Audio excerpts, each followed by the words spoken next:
Hebrews 12. Therefore, since we are surrounded by so great a cloud of witnesses, let us also lay aside every weight and sin which clings so closely, and let us run with endurance the race that is set before us, looking to Jesus, the founder and perfecter of our faith, who, for the joy that was set before him, endured the cross, despising the shame, and is seated at the right hand of the throne of God. The letter to the Hebrews is a very interesting letter. Uh, Nobody knows who wrote it, actually. Traditionally, people will say, some will say it's written by Paul. It's a matter of debate. One of the church fathers, Origin, he says, nobody knows, only God knows. But whatever the matter may be regarding the authorship of this letter, we know it's canonical, and we will not bother ourselves with that issue tonight, but we'll look into the content of this letter uh, as it speaks to us. Hebrews is like a long written sermon. Some will say that it's a very unique letter. It has a lot of things written in it that are quite striking in comparison to other letters of the New Testament. And one interesting thing about this letter is that it projects Christ in the superlative. Okay, so like Christ is called a high priest, who is greater than Melchizedek, who is greater than Moses, who is also greater than angels. He's the temple, he's the altar, he's the sacrifice himself, he's the high priest himself. There's a lot of things going on here in this letter, in the description of Jesus Christ himself, and it also has a broader and much majestic projection of Jesus Christ. When we come to the letter in this chapter, the chapter 12, as we have just read, in the first verse, it says, therefore, since we are surrounded by so a reason, think about what you have read in the previous chapters. So the cloud of witnesses that we see here is referring to the heroes of faith, or what we call the hall of faith in Hebrews chapter 11. The heroes of faith here are being referred to since we are surrounded by so great a cloud of witnesses. This cloud of witnesses are those people, those who have lived their life in faithfulness to God,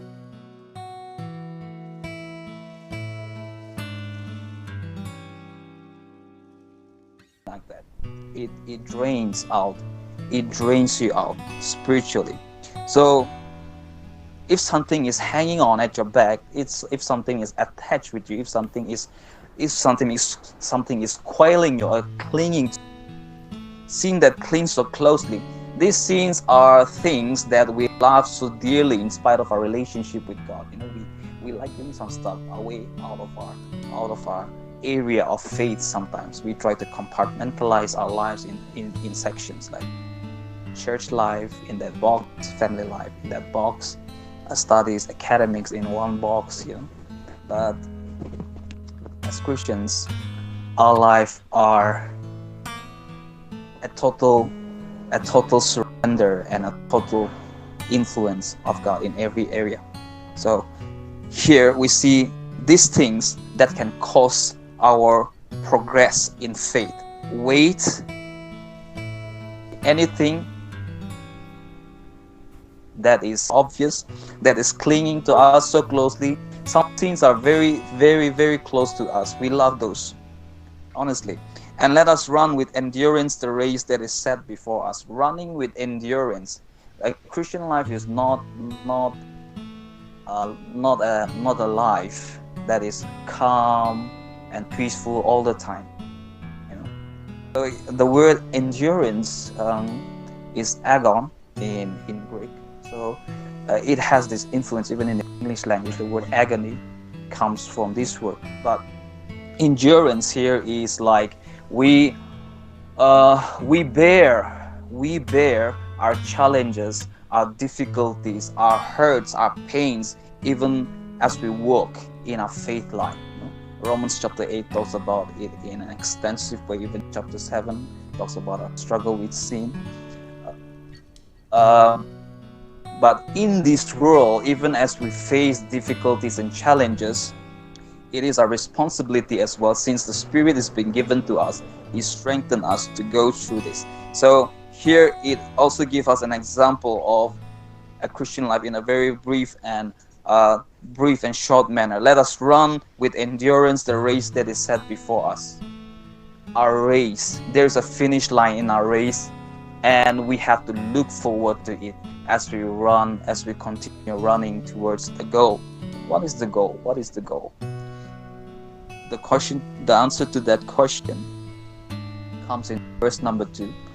It says, looking to Jesus. As we continue running in our faith race, we look unto Jesus. We draw inspiration from people, those who have gone before us in faith, like people in the Old Testament, even people in our own days who have shown great faith all throughout their lives.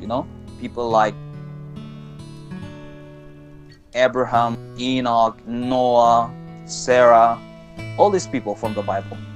We draw our inspiration from these people about faith, but our focus is always on Jesus Christ. We look on Him, looking to Jesus, the founder and perfecter of our faith, who for the joy that was set before Him endured the cross, despising the shame, and is seated at the right hand of the throne of God. The Jesus Christ here. So we see here that looking to Jesus, the founder and perfecter of our faith. Founder here is an interesting word, because it's archegos in Greek. Archegos is like the initiator, or say like a captain.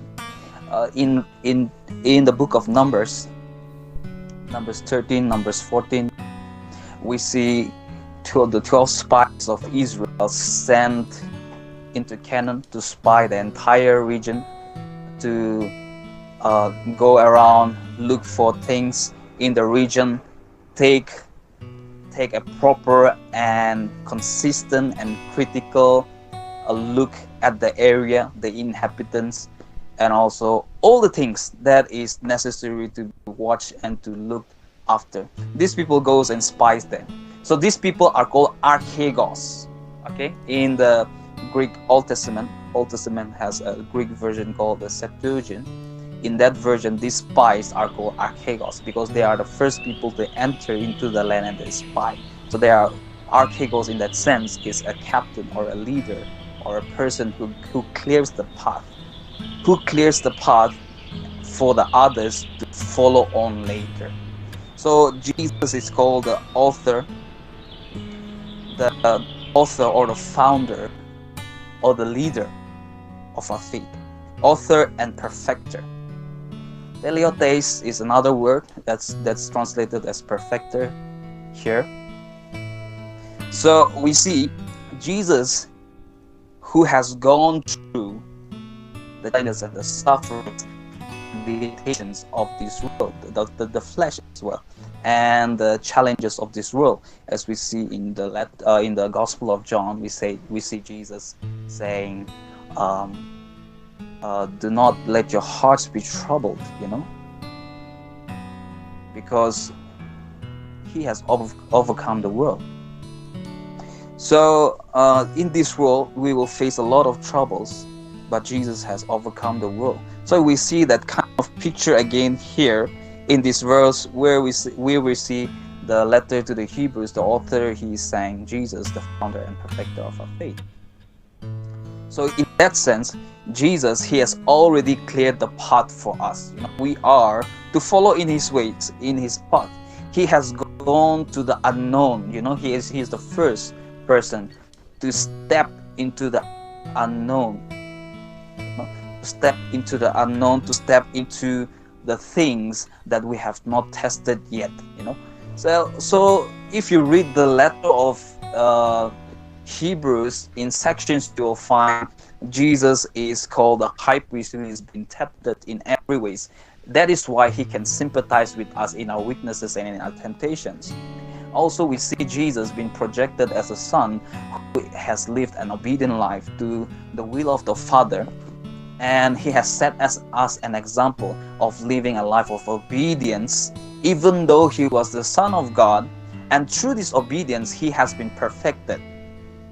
Jesus has been perfected through his obedience. We see that in this letter as well, in this very letter that we are talking about tonight. So he's called the founder and perfecter of our faith, who for the joy that was set before him, Jesus was always focused on the goal that he was here in the world for, to the letter of Romans of a death to God, death and sin